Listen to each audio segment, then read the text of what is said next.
Right, quick video on validity and soundness in inductive and deductive arguments. So for an argument to be valid, the conclusion just has to follow from the premises. That's it. Even if one or all the premises are false, it can still be valid if the conclusion follows. For example, premise 1, all birds can fly.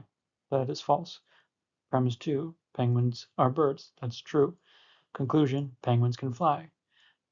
However, it's false because we know penguins can't fly, but it's valid because the conclusion, penguins can fly, is deduced from the two previous premises, right? And then if the argument is sound, it means the conclusion follows from the premises and the premises are true. So premise 1, all humans are mortal. That's true. Premise 2, Socrates is human. That's true. Conclusion, Socrates is mortal. It's true, and it is sound because it's valid, plus the premises are true. All the premises are true, plus the conclusion being true, that makes it sound.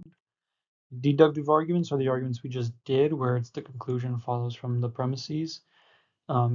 Whether it's sound or valid just depends, right? This is pretty simple. I think everyone understands it. I love these arguments because they're concrete and they tell you, like, they give you something that's true that you cannot really dispute unless one of the premises are false.